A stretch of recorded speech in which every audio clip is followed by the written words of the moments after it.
Bonjour à tous, téléspectateurs de 20 News TV. Merci de votre fidélité à votre chaîne. Depuis quelques jours, la très abondante actualité politique ivoirienne est aussi dominée par la crise qui est née au sein du COJEP. Le Congrès panafricain des jeunes patriotes, mouvement politique créé par le ministre Charles Blé Goudé, qui est aujourd'hui détenu à La Haye. Qu'est-ce qui se passe réellement au sein du mouvement, né, dit-on, pour lutter contre l'impérialisme et le néocolonialisme, mais qui n'est plus loin de s'ériger en plateforme de désordre? On reçoit aujourd'hui sur notre plateau M. Zap Krasso, mais on va dire tout son nom, il s'appelle Raymond Krasso Zapo, dit Zap Krasso, qui en toute vérité nous dira toute la vérité sur la crise qui secoue aujourd'hui le COJEP.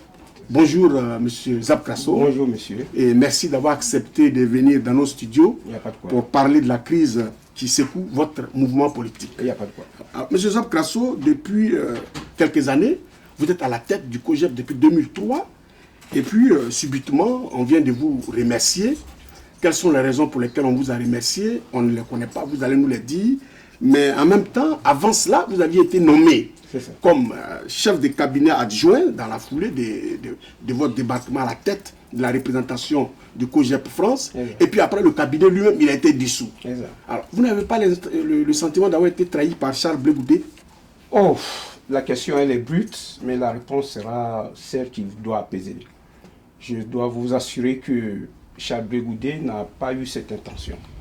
Il y a eu peut-être un défaut de communication et les sanctions ont été prises de l'extérieur comme étant une sanction, mais c'était juste dans son esprit, un esprit d'aménagement technique qui a été donc mal communiqué. Sinon, il ne s'agit pas en vérité d'une sanction. Nous allons expliquer ça tout à l'heure. Oui, mais est-ce que vous n'avez pas le sentiment, M. Zap Krasso, d'être vraiment la victime expiatoire de Charles Blé Goudé? Parce que des rumeurs courent qui ne vous portent pas dans son cœur. Qu'est-ce qui se passe réellement? Dites-nous la vérité. Ah là, je m'inscris en faux contre de telles rumeurs, de telles assertions, puisque Charles Blé Goudé et moi avons vraiment, je pourrais dire, distingué pour le parcours que nous avons fait depuis 2003. C'est quand même un parcours assez consistant pour que je me porte en tout cas en contradiction avec son esprit. Pour que cela arrive, pour qu'il me tienne en inimitié, il faudrait qu'il en tout cas, il m'accuse de certaines choses. Mais pour ce que je sais, pour nos relations, Charles Blé Goudé a toujours admiré le travail les missions qu'il m'a confiées et que j'ai amenées à bon port. Je peux vous dire déjà, pour que vous soyez bien éclairés, que c'est depuis 2003 que Charles Blé Goudé m'a approché. Je peux vous dire que je ne fais pas partie de la FECI, donc il ne m'a pas connu à Abidjan, ni dans son parcours syndical qu'il a amené donc, à la création de son mouvement politique. Mais lorsqu'il a entendu parler de moi, il m'a tout de suite fait confiance et des émissaires m'ont en tout cas mis en relation avec lui. Et depuis 2003, j'ai été investi en 2004. En 2004, la première mission qu'il m'a confiée était d'implanter le COJEP et d'en faire en tout cas un grand mouvement, de l'aider à accroître ce mouvement à partir du lieu de mon existence, de ma vie qui était donc la France. Oui, mais est-ce que vous-même vous êtes satisfait du travail que vous abattez à la tête du COJEP depuis votre installation à la tête de cette représentation en France? Est-ce que vous êtes satisfait du travail? Mais les faits sont là, monsieur. Je parlais tantôt de la première mission, qui était d'implanter le COJEP, de le mettre dans l'esprit des collègues, des amis, des compatriotes. C'était ça d'abord. Et avec l'esprit panafricain, c'est-à-dire aussi d'aller vers les autres pays africains, des ressortissants des autres pays africains. La France qui devenait donc la plaque tournante des activités politiques africaines, le mouvement qui venait de naître et qui émane de Charles Blé Goudé, avait donc cette obligation et cette charge qu'il m'a donnée. Je peux vous assurer, monsieur, que nous l'avons mené à bon port. De 2003 à 2005, début 2006, il y a eu, c'est vrai, quelques couacs. Oui, les couacs, c'était justement que vous avez été débarqué une première fois, Exactement. avant que vous ne reveniez encore à la tête de la représentation du COJEP France. Oui, alors, mais on n'était est pas amené à positif. se poser des questions. Qu'est-ce qui se passe entre vous et Charles Blé Goudé? Oui, Charles Blé Goudé, vous savez, c'est quelqu'un qui tient vraiment à l'excellence. Et lorsque, dans la conduite des affaires, il arrive qu'il y ait certains mouvements, certaines rumeurs, il met fin, sinon il intervient pour recadrer les choses. C'était ça. Il y avait tellement de rumeurs concernant la conduite du COJEP, mais qui émanait de ceux-là même que j'avais coopté autour de moi. Parce qu'il faut savoir que quand on nomme un représentant, c'est comme un ambassadeur. Donc, quitte à lui de se mettre une équipe autour de lui. La première mission qui a été très lourde, mais que j'ai pu mener à bon port, c'était déjà de faire cette équipe. Il y a eu donc dans la première équipe des gens qui venaient de la FECI, des gens qui venaient même de la société civile, des jeunes politiques qui commençaient comme lui, mais qu'il fallait convaincre de venir. Parce qu'il fallait d'abord cette mission d'explication et de convaincre ces personnes-là qui viennent avec toi. Le COJEP naissant, il fallait inculquer dans la tête des gens que c'est un mouvement qui appartient à Charles Blé Goudé et qui a pour viser telle ou telle politique. On a trouvé sur le terrain, cher monsieur, une équipe qui était déjà là. Des jeunes qui avaient déjà aussi fait leur vie politique en Côte d'Ivoire. Je veux parler de l'équipe de Damana Picasse, des Kwame Oké. Ils étaient sur le terrain. Il y avait Brigitte Kuyot donc, qui tenait les rênes du FPI. Lorsque nous sommes arrivés sur le terrain, on nous a investi donc de cette mission. Charles Blé Goudé nous a investi de cette mission. Nous avons pris notre place. Et auprès de Brigitte Kuyot, nous avons mené le premier combat parce que nous étions déjà dans la crise que nous vivons. Cher Zap Krasso, évidemment, on sait que vous êtes un leader de la place politique de la diaspora ici en France. Tout le monde est vraiment informé de ça. On va surtout revenir au COJEP et parler du docteur Saraka Patrice, qui est le porte-parole de Blé Goudé, que d'aucuns accusent de manipuler le prisonnier de la CPI à des fins que nous ne savons pas. On aura l'occasion de vous poser la question pour que vous nous disiez cela. Mais je vais le citer. Il a dit quelque chose de très important récemment et je vais le citer. Blé Goudé veut protéger l'image du COJEP, restaurer la discipline du mouvement, veiller au strict respect de la hiérarchie, des consignes et des recommandations. On peut donc dire globalement qu'il a décidé de mettre de l'ordre sans état d'âme. Alors, Blé Goudé, fin de citation, Blé Goudé a décidé de mettre de l'ordre et c'est vous qui êtes touché. Mais qu'est-ce que vous répondez à cela? J'y arrivais. La deuxième mission, et c'est dans la deuxième mission que intervient encore cette décision, voilà, que moi j'appelle pas sanction. Il faut avouer les choses, parce que la sanction voudrait qu'on t'accuse de quelque chose. Cher monsieur, nous avons pris la deuxième mission, qui a consisté à remettre le COJEP dans le giron de la résistance. Parce qu'à la suite de la crise post-électorale, vous avez vu que tous les partis politiques et les partis aussi, des mouvements politiques qui étaient donc pro-Gbagbo, qui soutenaient Laurent Gbagbo, se sont retrouvés en tout cas dans la cachette. Et c'est de là-bas, de sa cachette, que le ministre Charles Blé Goudé m'a appelé pour reprendre les rênes du COJEP. C'est pour cela que je vous disais que pour lui, dans son esprit, il ne s'agit vraiment pas d'une sanction lorsqu'il y a des rumeurs, puisqu'il ne m'aurait pas investi de cette confiance. Est-ce que vous n'êtes pas devenu un marchepied de Charles Blé Goudé? Parce qu'il vous appelle au moment où le COJEP est en difficulté, et au moment où le COJEP est en train de sortir de la tête de l'eau, il vous éloigne. À vous d'en juger. J'ai pris le COJEP, je l'ai remis, en tout cas, je l'ai fait accroître en l'accompagnant pour que, dans l'esprit de la diaspora, des collègues, des compatriotes de la diaspora, le COJEP soit une réalité, un esprit, comme ça se faisait à Abidjan. Lui, il était à Abidjan, c'est moi qui étais à l'extérieur. Et j'ai fait ce travail-là, tout le monde le reconnaît. Maintenant qu'il me réinvestit de cette confiance, je reprends le COJEP. En ce moment, vous étiez sur le terrain, il y avait dans cette crise-là un mouvement naissant, beaucoup de mouvements naissants, mais le CRI panafricain, dont je dois parler pour avoir été à nos côtés, pour faire entendre notre voix, suite à cette crise-là. Et le COJEP a repris petit à petit et doucement et avec une haute grandeur. Je dis une haute grandeur parce que c'est dit, ça a surpassé. Ouais, mais en termes de bilan, parce que c'est ce à quoi vous voulez en venir. Le bilan, en termes de bilan, quel est votre bilan concrètement? Le bilan, c'est que, j'ai conduit cette mission, les gens savent ce que c'est que le COJEP. Deuxièmement, la mission qui était d'implanter le COJEP ou bien de le réinsérer dans le giron politique de la résistance, ça a été fait. Je vais vous dire quelques exemples. La première conférence que nous avons faite, il n'existait pas de COJEP. Ça veut dire que c'est le club panafricain qui était sur le terrain. De deux, il fallait aussi que le COJEP, politiquement, essaie d'insuffler certaines actions. C'est pour cela que, pour donner la raison, peut-être, de mon inimitié, avec plutôt ceux de mes camarades de ma famille politique, c'est eux qui me tiennent en inimitié, j'ai fait plus que des raisons. Parce que je ne suis qu'un simple représentant d'un mouvement.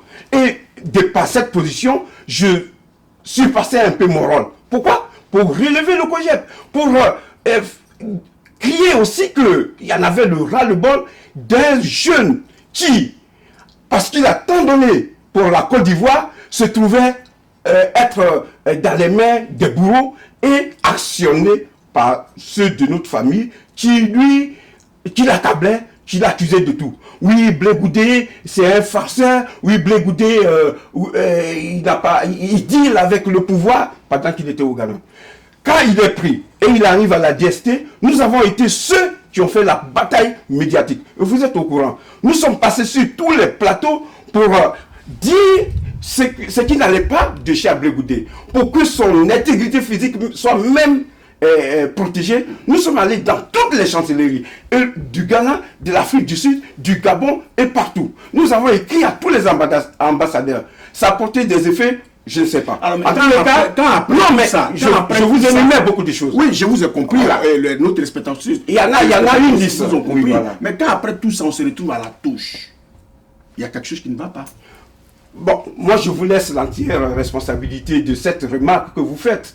Je l'explique à ma manière.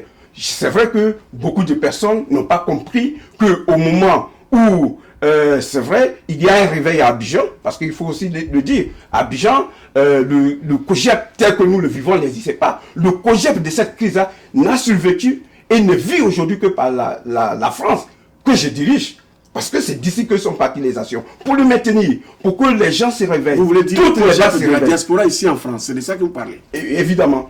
Mais de toute la diaspora, que ce soit les représentations d'Angleterre, de Suisse, d'Italie, se reposaient sur les actions de la France que je menais pour que le COJEP soit là.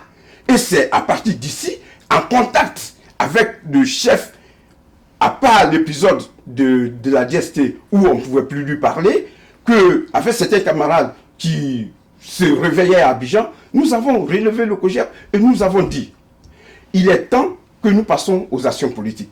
Parce que nous sommes dans la résistance. Et aujourd'hui, notre chef, et c'était mon inspiration, c'était sous mes instigations, mes propositions, que cela a été mis sur le plateau de discussion avec mes camarades. Nous avons dit qu'il faut qu'on glisse vers la politique. Parce que notre chef est aujourd'hui à la CPI pour des raisons politiques, comme son père, le président Laurent Gbagbo.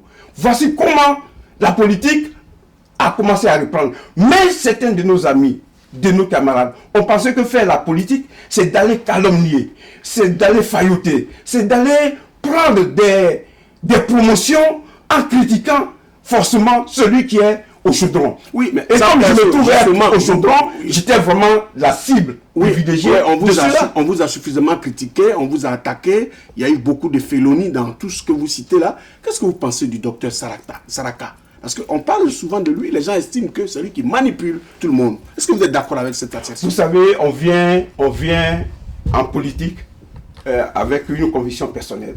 Et chacun y vient déjà avec son éducation. Moi, j'ai pour éducation de ne même pas me baser sur ce que les autres disent, ce que les autres font. Franchement, je veux qu'on me juge sur mes actes. C'est pour cela que vous êtes tous, je vous prends en témoin, vous êtes tous un peu embêtés par ce qui arrive. Parce que de par mes actions, déjà, je me fais déjà une raison et je me donne une raison même pour répondre à cela. Saraka n'est pas un problème pour moi. Saraka n'est qu'un militant comme moi dans le COJEP. Maintenant, s'il a certains pouvoirs dont il use ou abuse, c'est au chef d'apprécier. Alors, au chef, le chef, il n'est pas loin. Vous avez contact avec lui. Est-ce que depuis que vous avez été remercié, est-ce que vous avez pris contact avec Charles Blé Goudé? Les contacts n'ont jamais été rompus avec Charles Blé Goudé. Les contacts n'ont jamais été rompus. Mais parlant de ce que vous dites, je ne sais pas dans quel terme il faudrait que moi, je le qualifie. Je veux dire que Charles Blé Goudé est... Bon, il a été trompé encore une fois. Ah, voilà. Il a été trompé encore une fois. C'est ce qui m'a semblé, en tout cas, percevoir de sa réaction. Voilà. Mais, je pense que il y a des moments dans la vie d'un homme. Lorsque tu as fait une partie de ta vie et qu'il y a des incompréhensions. Et comme je le disais, nous vivons dans un monde pour tout le monde, pour soi, mais pour tout le monde. Il faut aussi tenir compte de ça. Les incompréhensions, M. Zab Krasso, les incompréhensions sont les suivantes. On vous a vu récemment à la cérémonie du Premier ministre Afin Guessan. Qu'est-ce que vous étiez allé faire là-bas? Certains disent que c'est à partir de cela qu'on a estimé que vous aviez une position ambiguë. Oui, mais je suis un politique, j'ai décidé de faire de la politique. Est-ce que vous aviez été invité nommément? Bien entendu. Pour participer à cette cérémonie? Bien entendu. Sinon, de toutes les façons, en tant que citoyen ivoirien, je me serais invité à cette conférence. Je me serais invité à cette conférence comme la semaine précédente, le week-end précédent, j'étais à la conférence de Akoyi Innocent et de M. Lavry à une autre salle de conférence, à l'AGK nommément. Et à partir de là, c'est ma conception. L'esprit du COJEP, de ce que j'essaie de Charles Blé Goudé, qui tient, chaque fois que je vais le voir à la CPI, comme vous le disiez, c'est moi qui vais le voir. C'est moi qui cerne la souffrance du jeune homme. Alors, M. Zab Krasso, nous allons revenir un peu à l'actualité politique en Côte d'Ivoire. On sait que vous êtes un homme politique, un leader, et vous avez votre avis sur un certain nombre de sujets. Le président sortant, le président Ouattara, malgré son inéligibilité au regard de l'article 35 de la Constitution ivoirienne, vient de déposer son dossier de candidature à la commission électorale indépendante. L'opposition significative dans son ensemble estime que c'est un passage en force qui ne doit pas prospérer. Quelle est votre réaction? Moi, je pense que je disais tantôt que l'esprit dans lequel j'ai baigné depuis tout le temps, en compagnie de Charles Blé Goudé, en l'accompagnant dans sa politique actuelle, ce n'est pas d'être dans une confrontation radicale. Il l'a jamais fait. Quand bien même il se trouvait confronté à des dures réalités que tout le monde sait, c'est dit la rébellion armée, il a toujours eu à dire qu'il fallait baisser le ton, de laisser les armes et d'aller à l'essentiel, c'est-à-dire dans les discussions. Et de comprendre l'adversaire, d'aller même dans l'antre de l'adversaire pour savoir ce qu'il pense. Sinon, on devient dans une on reste dans une confrontation radicale et on n'arrive pas à cerner le problème. Je rappelle que pour régler un problème, c'est comme une plaie. La plaie, pour la soigner, on ne prend pas le pu pour la soigner. Parce que c'est le pu qu'on cherche à extraire pour qu'elle se libère et qu'elle se soigne. Alors, je ne comprends pas beaucoup d'agitation lorsque certains camarades de tous les partis politiques qui sont aujourd'hui dans l'opposition, notamment notre parti, le FPI, que certaines personnes veulent forcément... Quand vous dites votre parti, le FPI, il y a aujourd'hui deux tendances. Vous vous identifiez à laquelle? On voudrait le savoir. Pour répondre d'abord à la première question... Oui, non, mais avant d'aller plus loin, vous vous identifiez à quelle tendance? Moi, je pense que je suis pour ceux qui pensent que nous avons tout fait et que nous avons une priorité. La priorité que nous avons, c'est celle de libérer le président Laurent Gbagbo, de chercher ou d'aider à ce que le président Laurent Gbagbo soit libéré. Parce que c'est vrai, c'est difficile. Que le ministre Charles Blé Goudé soit libéré, que Simon, la première dame, Simon Gbagbo soit libéré, que tous les prisonniers soient libérés, et qu'il arrive aujourd'hui une atmosphère de paix sur la Côte d'Ivoire. Parce que cela fait 20 ans que nous vivons ça. Donc, après avoir fait toutes les étapes, des mobilisations de masse, que nous continuons d'ailleurs, et qui ont été bénéfiques à certains degrés, des actions judiciaires avec des équipes pour le président Laurent Gbagbo, dirigé par Maître Artiste, et de l'autre côté, celles qui défendent, les équipes qui défendent Chablé Goudé, Simon Gbagbo et tous les autres qui sont dans les geôles du pouvoir de Ouattara, il faut arriver à une certaine mesure et concevoir qu'il y a une étape qui reste, c'est celle de la politique. Et c'est celle-là que je suis. Oui, mais c'est celle-là que je respecte. C'est celle-là que ceux qui suivent cette règle, on vous a compris. Je les accompagnerai. Oui. Franchement, je les accompagnerai pour accomplir ce devoir-là. Oui. Le devoir mais de faire libérer ceux qui excusez-moi, permettez-moi, parce que nos téléspectateurs n'ont pas la même hauteur politique que vous. Et certainement, ils ne comprendraient pas ce que vous êtes en train de dire si vous n'êtes pas clair. Nous avons deux tendances et je vais le dire de façon claire. Il y a la tendance Aboudraman Sangaré, avec comme président du FPI Laurent Gbagbo, et il y a la tendance Afin Guessan, avec comme président du FPI Afin Guessan. Monsieur Zap Krasso, en toute honnêteté, nous sommes sur le plateau de notre émission, en toute vérité, vous soutenez quelle tendance? Je vous le dis et je vous le répète. Il ne s'agit pas de soutenir une tendance. Le président Laurent Gbagbo a été tout le temps aussi, voici quelqu'un qui a une philosophie politique, qui est de s'asseoir et de discuter. Comme il l'a inscrit lui-même, comme une phrase qui reste dans l'esprit de tous les hommes. Asseyons-nous et discutons. Comme Oufoué Boigny avait dit, la paix ce n'est pas un mot, c'est un comportement. Ce sont des mots qui... On s'assoit et on discute avec qui au FPI? Mais moi je vous dis, il y a le pouvoir qui est en face. Il y a un pouvoir, qu'on le veuille ou non, il y a un pouvoir qui est en face. C'est-à-dire, de gré ou de force, dans la vie politique des Africains que nous sommes, il y a eu de ces moments où des pouvoirs s'imposaient. Cela n'empêche pas ceux qui tombent dans l'opposition de reconnaître ce pouvoir, puisqu'on vit sous leur commandement. Alors, le pouvoir est là. Et ce qu'il y a à faire, c'est que des groupes qui se sentent politiques. Parce que quand on fait la politique, c'est d'aller à l'essentiel. Quand on fait la politique, c'est de ne pas faire la politique du vide. Donc, vous ne voulez pas que la chose soit vide. Il y a des personnes, monsieur, est-ce que vous êtes d'accord avec eux? Il y a des personnes qui aujourd'hui pensent qu'il faut aller politiquement parler avec le pouvoir pour... C'est la tendance AFI, ça. C'est la tendance AFI. Bien sûr que AFI il est pour cette tendance. Il est pour cette tendance. Voilà. Mais vous me demandez de prendre tout de suite une position. Je pense que c'est l'esprit qu'on épouse. On n'épouse pas forcément les positions parce qu'il faut les... On vous a très bien compris. Donc on poursuit. L'opposition refuse que Ouattara soit candidat. Qu'est-ce que vous en pensez? Bon, moi, c'est de ça que je parlais. Oui. Cette opposition qui refuse que Ouattara soit candidat, ça arrivait un peu au proverbe que je viens de donner.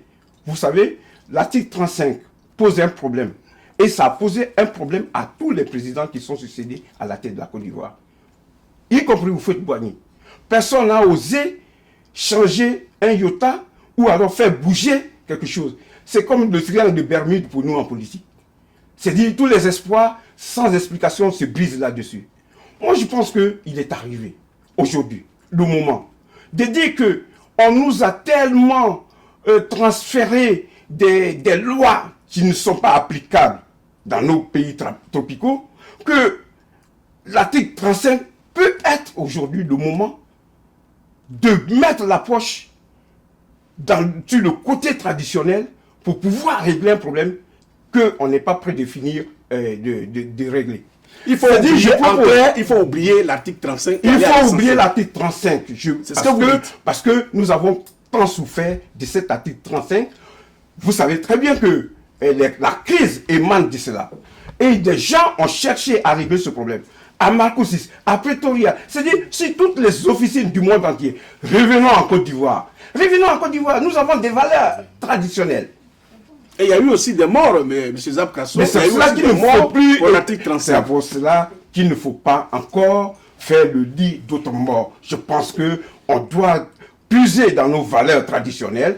Allez voir, créer une certaine commission qui regroupera des chefs religieux, des chefs traditionnels, des valeurs, on va dire, morales, politiques même, pour pouvoir régler ce problème et qu'on aille à l'essentiel. Parce que revenir encore sur les contestations équivaudront à créer encore un lit de crise et à étaler encore des morts. Moi, je ne participe pas à cela. Alors, M. Zab Krasso, vous faites partie, comme je le disais tantôt, des leaders politiques incontournables de la diaspora ivoirienne de France. Quel est désormais votre avenir politique? Je pense que, comme vous le dites, j'ai fait un long chemin. Et à la suite des décisions qui sont tombées dans mon mouvement politique, où mon chef, le président Charles Goudé, a tenu à faire un réaménagement technique et qu'il ait mis fin à l'exercice de mes fonctions, autant à la représentation que j'ai dirigée depuis 2003 et en même temps aussi au cabinet où j'occupais le poste de chef des cabinets adjoints. Je pense que c'est un moment de voir ce qu'on a fait. Vous posiez la question de savoir qu'est-ce que vous avez fait que tout se cristallise sur vous dans des attaques. Oui, justement, parlant d'Afrique, vous êtes allé dans le vite, tout ça. Oui, mais c'est la compréhension de je peux même dire, c'est le règne de la jalousie, puisque je prends ça aussi sur le compte du fait que je suis au chaudron et il fallait que, comme le disait Chablé Goudé, tu es le manguier qui porte les fruits et il faut que les enfants te lapident. Ok, je constate cela. Mais il ne faut pas que ce soit fait de mauvaise foi, parce qu'il y a ma dignité. Il y a ma carrière politique. Comme je vous le disais, j'ai fait la carrière politique. Donc je sens qu'aujourd'hui, je suis peut-être arrivé à un moment où il y a des interrogations, autant chez des personnes qui m'estiment, autant que chez moi-même. Donc j'envisage évidemment, pour répondre à votre question, pour couper court à toutes ces supputations ou ces incompréhensions, du fait que de par ma responsabilité, je me rende chez Afi. Et que ce soit un crime de lèse-majesté. J'ai dit non, Afi viendra ici, autant de fois qu'il viendra, j'irai le voir, parce que c'est un Ivoirien, parce que c'est un homme politique, parce qu'il est de ma famille. Il est de ma famille, j'irai le voir, c'est pas un problème. Ceux qui ne veulent pas le voir, ne le voient pas. Mais il ne faudrait pas qu'on nous inscrive et qu'on nous maintienne dans une prison des pensées des autres et l'appliquer. Non, moi je suis du COJEP. Le COJEP aujourd'hui s'inscrit dans un esprit de réconciliation. Je vous rappelle qu'une semaine avant que Afi ne vienne ici, il y avait eu un colloque de réconciliation et de paix en Côte d'Ivoire. Alors, le responsable que je suis... a participé évidemment, les responsables du FPI aux côtés du COJEP. Du côté de même Afi, il y avait Gossio, il y avait tous les autres. Je veux dire, donc c'est cet esprit. Une semaine après, je ne vois pas pourquoi. Si c'est une raison pour que dans les autres, je ne vois pas pourquoi je me priverais de ne pas aller écouter Afi. Comme je vous le disais, j'ai une semaine auparavant écouté les autres versions. Et ça ne s'arrêtait que là. Mais moi, je pense que, avouons-le, Afi n'est pas dans un mauvais jeu. L'esprit qui prévaut chez Afi aujourd'hui, c'est de tout faire pour que ceux-là qui ont contribué à amener Laurent Gbagbo, parce qu'il faut le savoir, c'est parce que Ouattara a signé que Laurent Gbagbo se retrouve là-bas. De la même façon qu'on fait pression sur lui pour signer pour Simon Gbagbo. Il refuse, Simon Gbagbo n'y est pas. Donc, on peut parler, les faits sont là. Et après, quand la politique reprend son droit, cher monsieur, je pense que la réconciliation de tous les Ivoiriens feront que cette priorité qui est la mienne et qui est celle de tous les autres, la libération du président Laurent Gbagbo, mais incontestable, il revienne et que la politique reprenne ses droits. Mais moi, j'ai l'impression qu'aujourd'hui, c'est la guerre, le leadership qui mine le FPI. Et je ne voudrais pas participer à cela. Cher monsieur, je pense que la Côte d'Ivoire, c'est l'avenir. La Côte d'Ivoire a un avenir. Et nous, de cette génération, c'est cet avenir que nous avons à préparer. C'est pour cela que ma vie, elle sera connue dans les jours qui viennent. Ma vie politique, votre avenir politique, on le connaît. Mon avenir politique, dans les jours qui viennent, je la définirai avec ou sans.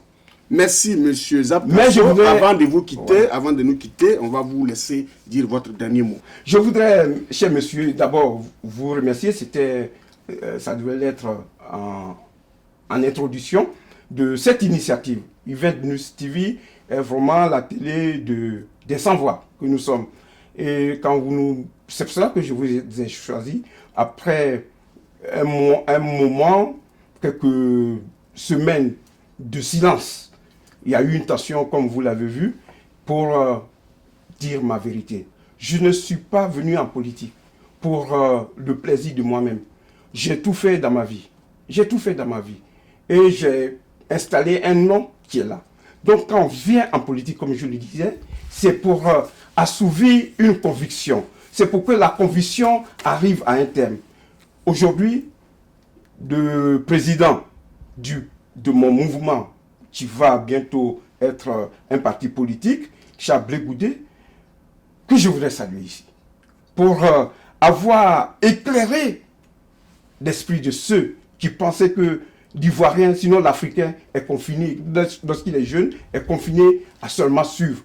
Il a éclairé les esprits pour que nous soyons fiers de nous, pour que nous ayons notre dignité. Mais à côté de lui, et même pas à côté de lui, mais au-dessus de lui, le président Laurent Gbagbo, dont les convictions politiques et l'esprit d'éclaireur, c'est pour cela qu'on suit une de nos banderoles que vous voyez, que nous avons sorti pour qu'on remette le COGEP dans le flot de la résistance. Nous avons dit le héros de la dignité panafricaine. Le héros H-E-R-A-U-L-T. C'est-à-dire celui qui annonce, celui qui est au devant de ce qui précède une certaine vérité. C'est Laurent Gbagbo. Je voulais saluer cet homme-là, saluer tous les camarades de lutte avec qui nous travaillons jour et nuit et qui faisons de façon difficile, mais très difficile, dans le pays, notamment en France, dans lequel nous vivons, qui faisons des mains et des pieds pour que la vérité se sache, pour que le président Laurent Gbagbo soit libéré, pour que le président Chablé Goudé soit libéré, et que tous les prisonniers politiques soient libérés, et que la politique reprenne. La Côte d'Ivoire, c'est demain. La Côte d'Ivoire a un avenir qu'il faudrait que nous préparions tous pour que nous soyons tous heureux. Mais pour moi, les jours qui viennent détermineront évidemment mon combat. Votre conduite. Merci beaucoup, M. Raymond Crasso Zapo, dit Zap Crasso. Téléspectateurs d'Event News TV, nous recevions l'ex-représentant du COGEP en France. Avec lui, nous avons échangé beaucoup sur la crise ivoirienne. Il a dit sa part de vérité. Merci pour votre fidélité. On se retrouve pour un prochain numéro. À bientôt.